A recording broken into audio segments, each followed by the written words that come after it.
Fé é pisar no primeiro degrau, mesmo que você não veja a escada inteira. Martin Luther King. Olá, estamos de volta com o nosso podcast Questão de Pele. E hoje temos o prazer de receber aqui Arce Correia. Ele que é ator e também diretor, escritor e estudante a vida inteira. Que bom recebê-lo. Seja bem-vindo, Arce Correia. Obrigado, bom dia, quer dizer, boa tarde, boa noite para quem for ouvir em qualquer momento esse podcast ou assistir o vídeo, né? Acho que fica disponibilizado. Obrigado pelo convite, estou feliz em participar, agradeço mesmo. E bora prosear um tanto aí. Bora prosear.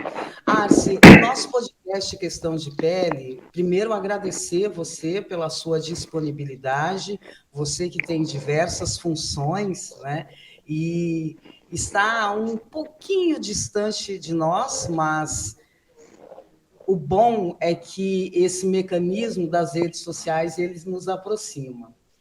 Mas não daria para começar esse podcast sem perguntar quem é Arce Correia, da onde vem, como que o Arce se descobre nesse mundo artístico, o que motivou. Fale um pouco mais de você, assim, sobre o Arce Correia ou Zé, como que é?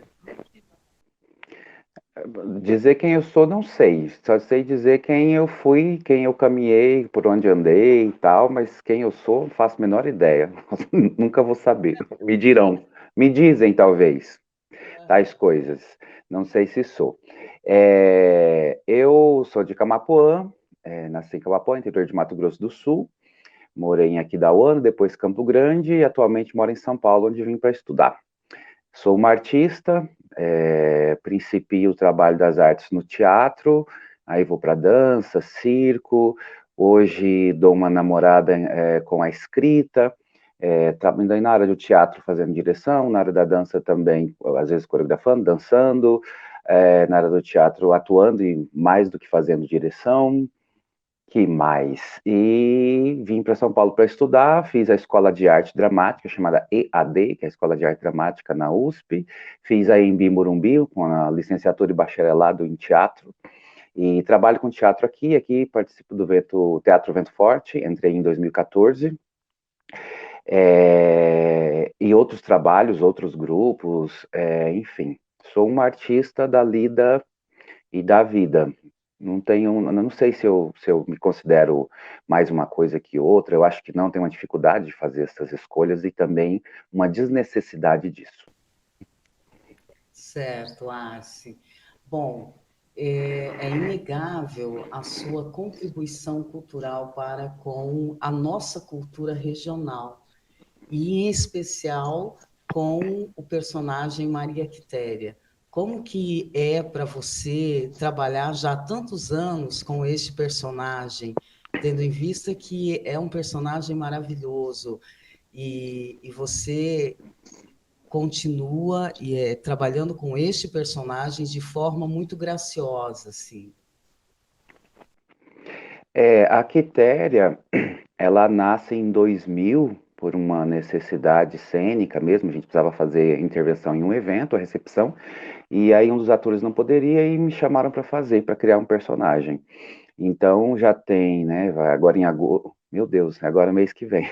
Aliás, já é agosto, socorro. Já é agosto. Agora esse mês, Maria Quitéria completa 21 anos.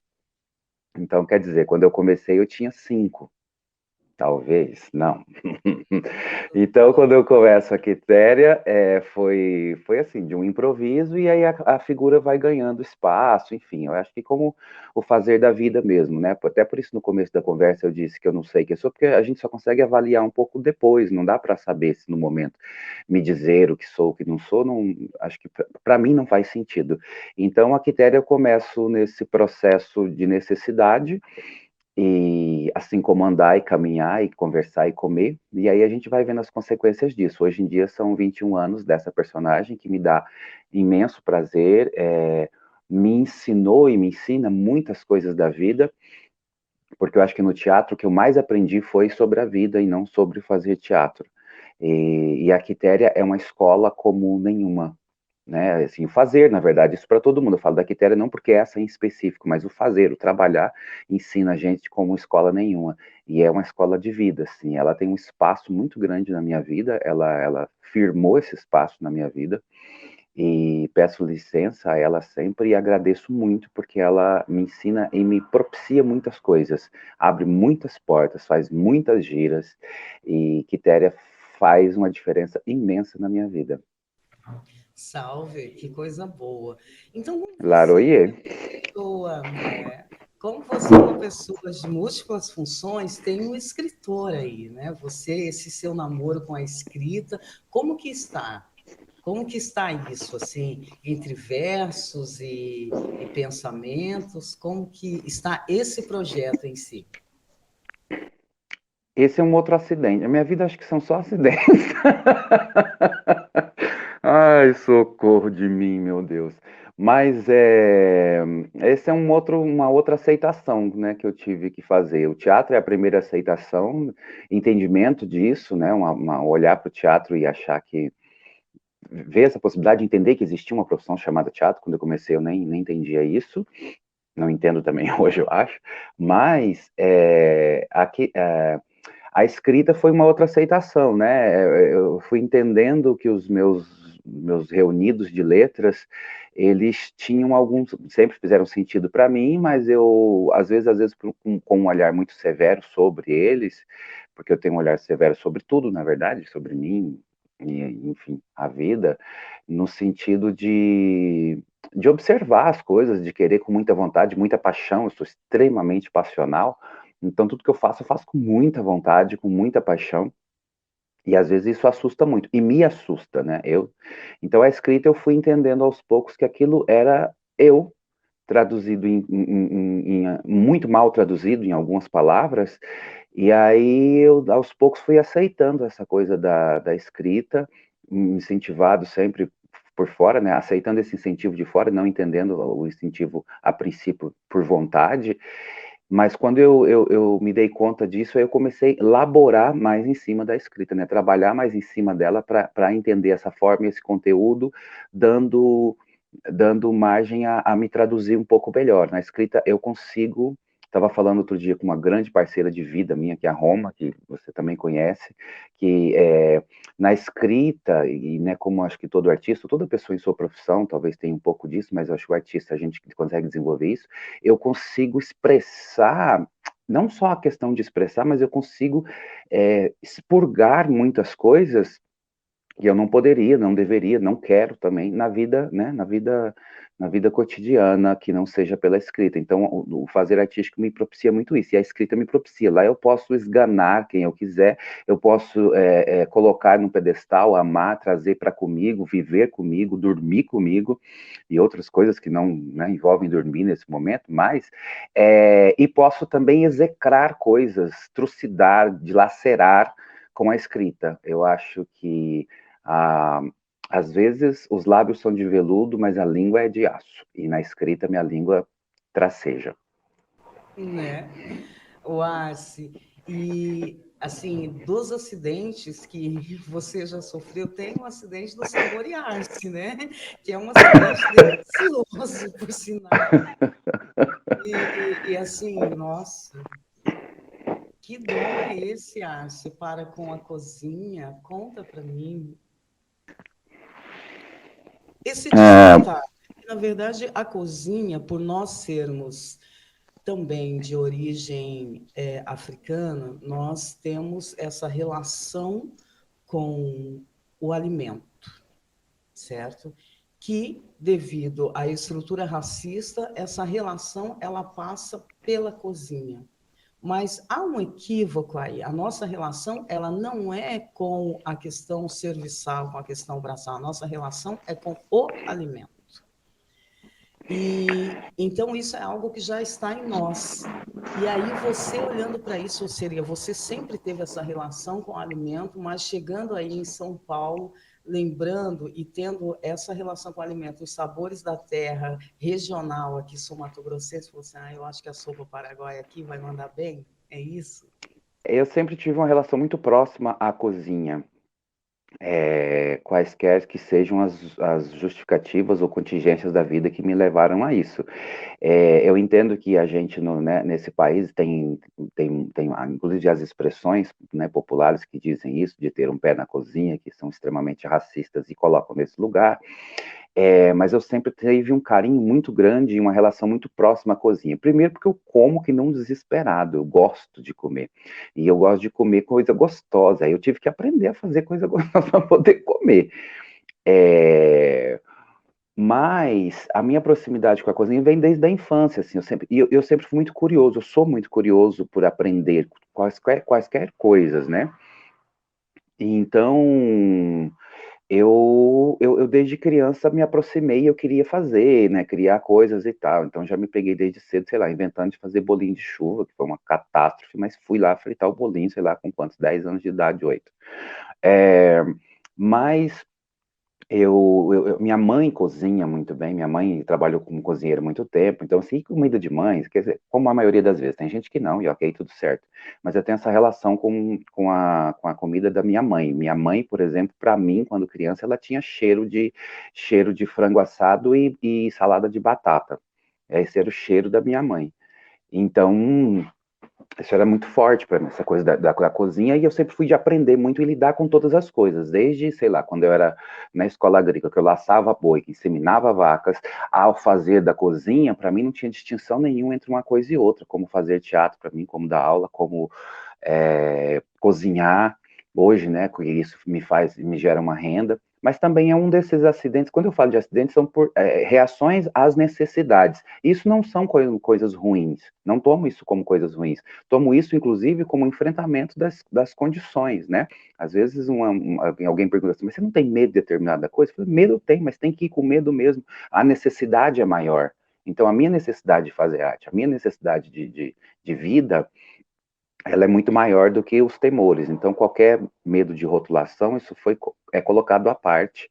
Então, a cozinha, ela veio nesse momento de pandemia, porque eu já desenvolvia, já cozinhava em casa, sempre fui de fazer comida, e aí eu falei assim, bom, é uma oportunidade de fazer algum dinheiro naquele princípio de pandemia que a gente não estava sabendo como lidar com as coisas, né? O trabalho artístico estava totalmente paralisado com essa falta de condições de realização. Então a gente foi entendendo as possibilidades da realização artística depois, claro, né? Mais uma vez a gente só vai se dar conta do que viveu depois. E a comida veio, né? Comecei a produzir. Eu já fazia um evento em casa e aí eu brinquei com o nome de saborear-se, enfim, tem já a ver com a minha escrita também. E e aí eu comecei a fazer o evento, eu fazia o evento em casa, ele era presencial, as pessoas vinham, a gente fazia uma espécie de sarau, né, depois da comida e tal. E aí eu passei a fazer o delivery, né? Fazia comida e distribuindo algumas coisas de textos também junto com a comida e poesia e tentando fazer essa amálgama aí entre o alimento físico e o alimento artístico, que isso para mim, eu acho que o feitio da cozinha é um feitiço, é um feitio, é um fazer, como cozinhar para mim, eu sempre tive muito essa imagem, né? Do caldeirão, do cozido, do fazer, do ir colocando as coisas.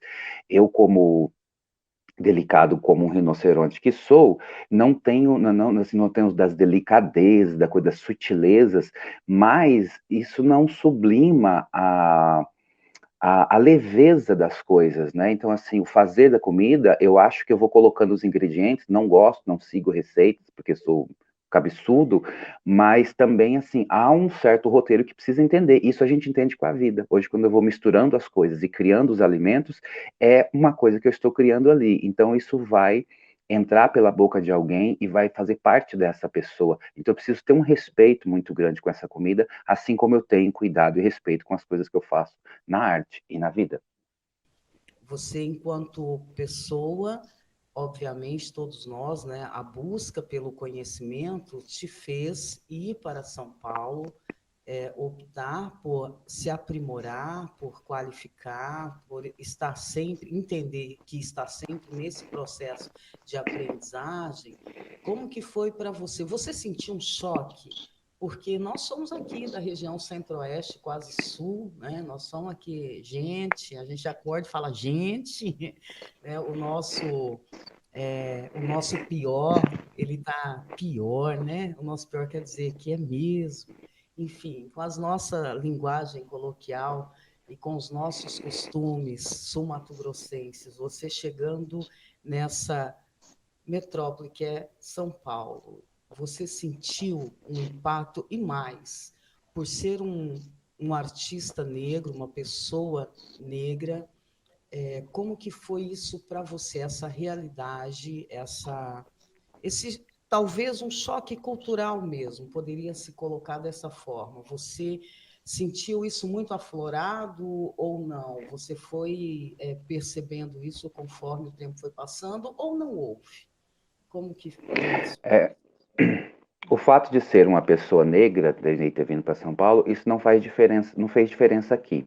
Por quê? Não, não é que não fez, não faz diferença aqui. Por que não faz diferença aqui? Porque ele faz diferença em todo quanto é lugar. Então, assim, não é porque eu sou negro. Sim, é porque a gente é pessoa preta. Então, há uma diferenciação no modus operandi há uma diferenciação em como a gente é recebido, porque o modus operandi do mundo faz essa classificação né, como melhor ou não bom no mundo racial e para todas as etnias, né, que sejam orientais, que sejam os indígenas, negros, enfim, qualquer coisa que não esteja próximo àquele padrão eleito, né, pela sociedade de modo geral, pela civilização, mundo, enfim. Então, isso faz diferença em qualquer lugar. Quando a pessoa diz, mas eu olho para você e não vejo essa diferença. Então, você não está querendo ver, porque ou você não tem a capacidade, às vezes, cognitiva de elaborar e de entender o mundo para olhar que existem uns lugares pré-colocados e pré-concebidos. Por mais que você não queira, mas não foi intencional. Eu entendo que não foi intencional, mas o que importa é a consequência, não a sua intenção. Porque, né, vamos lá para os ditados populares, que eu amo, inclusive, de boa intenção, o inferno está cheio. Então, assim, não entrar, eu tive a intenção. Então, é... Da São Paulo, Hã? diga a música de Chico César. Deus me proteja de mim e da bondade de gente boa e da maldade de gente boa e da bondade de gente ruim. Exatamente, e tudo isso está em todos nós, né? Então tem tudo isso, assim.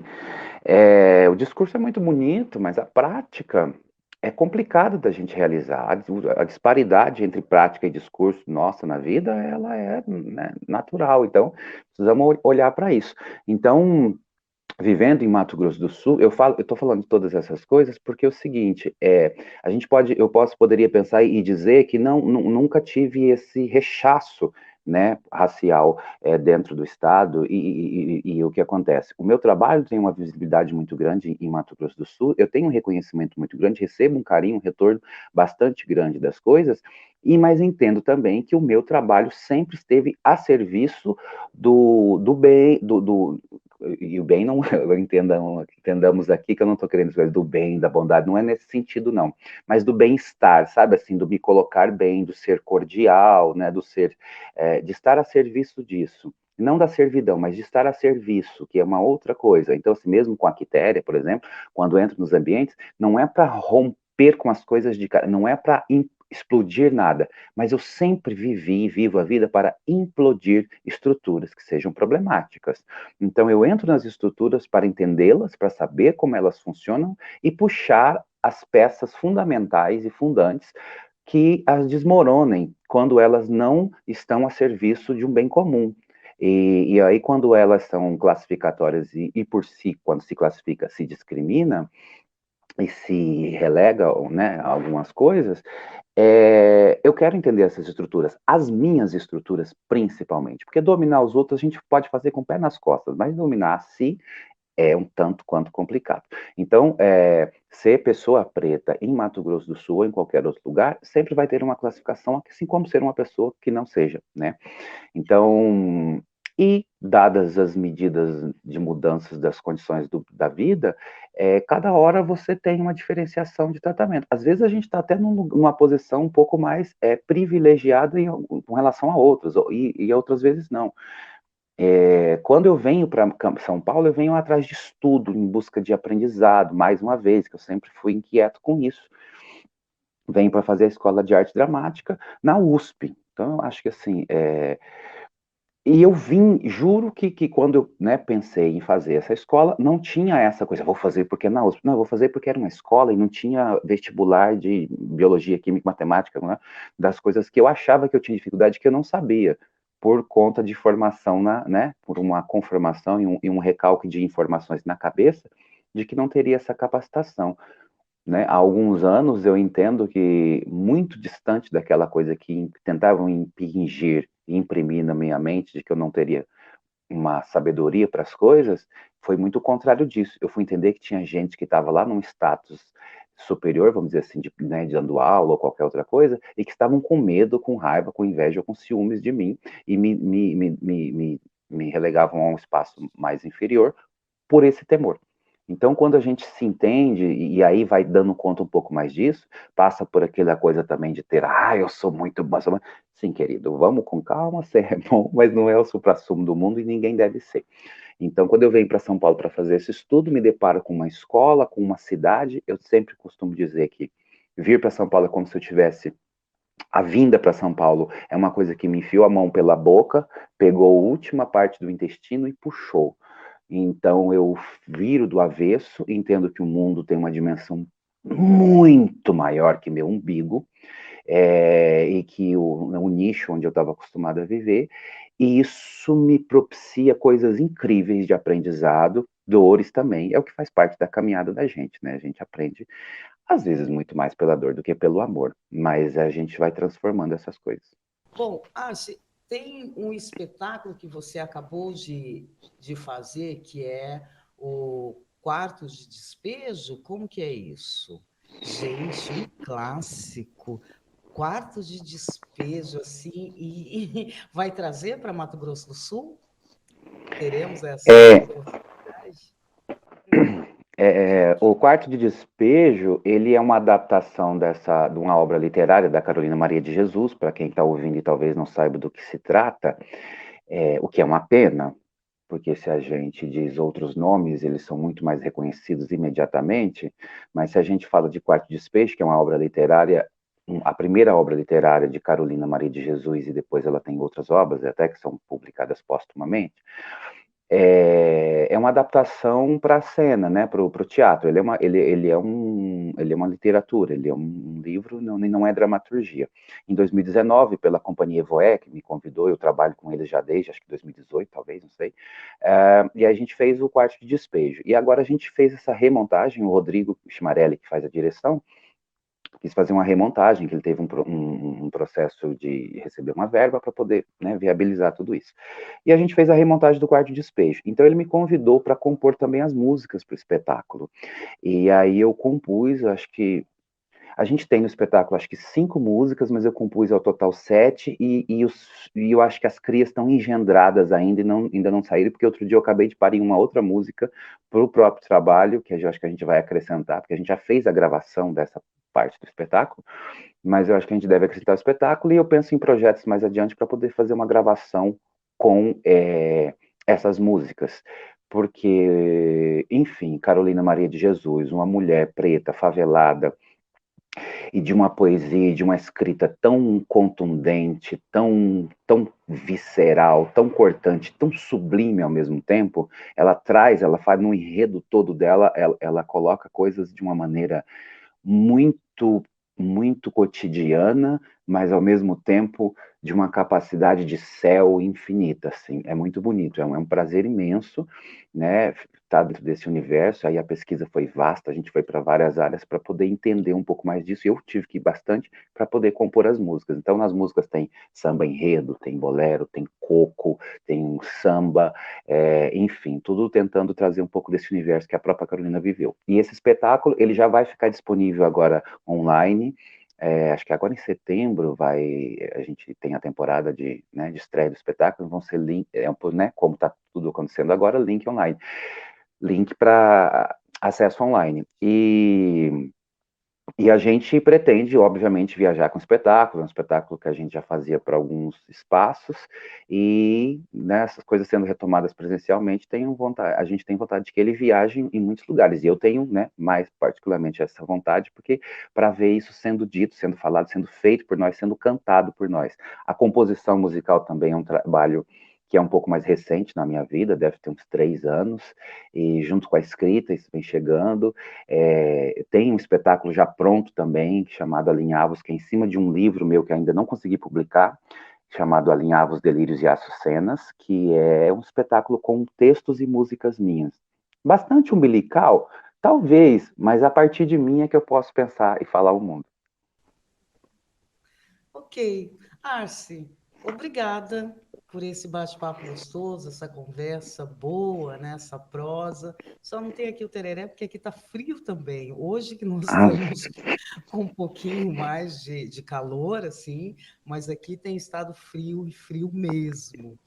Mas nosso muito obrigado por você ter se colocado para conversar com a gente. Você que é nosso conterrâneo, também é a pessoa que trabalha com o personagem Maria Quitéria. Para vocês que estão nos assistindo, é o Arce Correia, que além de tudo, gente, ele ainda é compositor e canta, viu? Canta, hein? Ainda é compositor e canta, mas canta. Enfim, nosso muito obrigado. Mas antes de me despedir de você, eu gostaria que você deixasse aqui o endereço das suas redes sociais, da rede social da Maria Quitéria, para que as pessoas pudessem conhecer um pouco mais, aqueles e aquelas que ainda não conhecem, pudessem conhecer um pouco mais do seu trabalho. É muito importante para nós difundir cada vez mais a cultura regional. tá Então, certo. por Eu gentileza. agradeço mais uma vez, eu agradeço mais uma vez o convite, e foi uma delícia mesmo o papo para mim, e passou rapidinho. E aí eu tô aqui pensando que eu tenho uma chipa para comer que tá quentinha ali do forno. Não é sacanagem. Gente, ele faz isso, tá? Ele faz isso.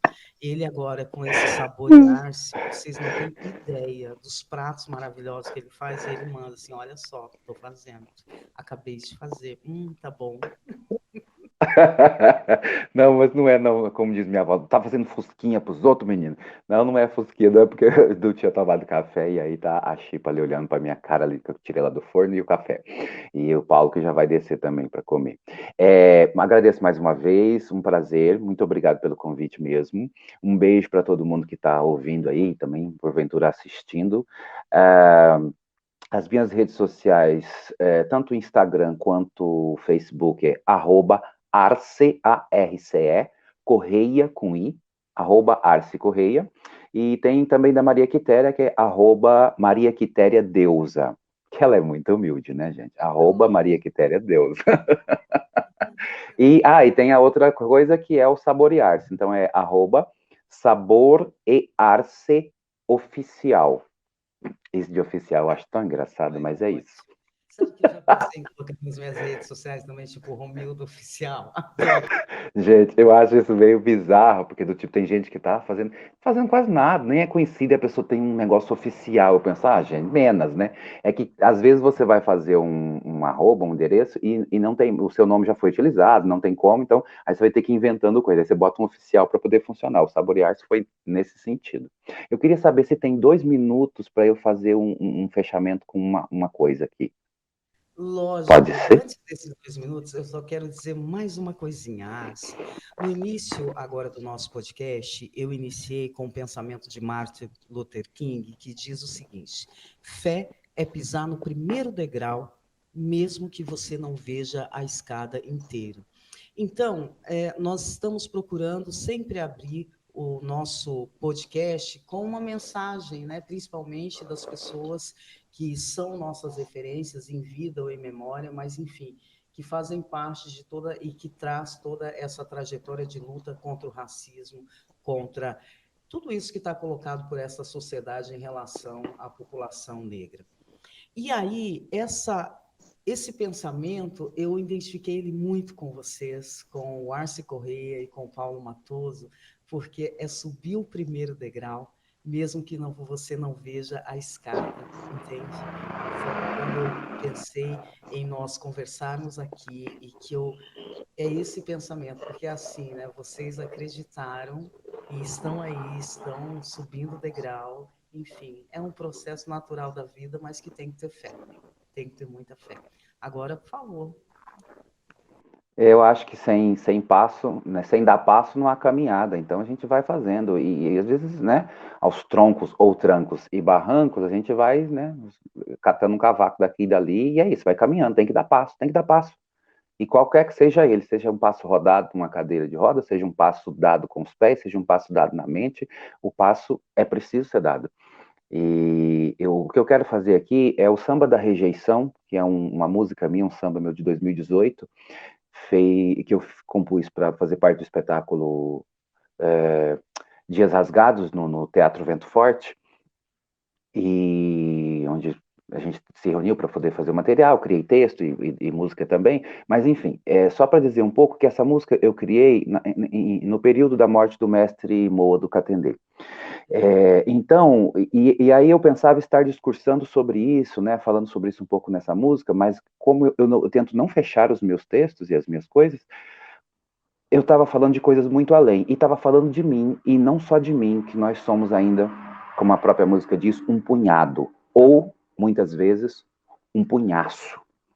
Então, a gente precisa desse estado de prontidão, de alerta sempre, não que seja uma coisa, estou armado para a guerra, mas eu estou aqui, né? Não estou pronto, mas eu estou preparado para a vida. E quando se a vida trouxer guerra, a gente vai ter que guerrear, a depender de quais armas a gente escolhe, né?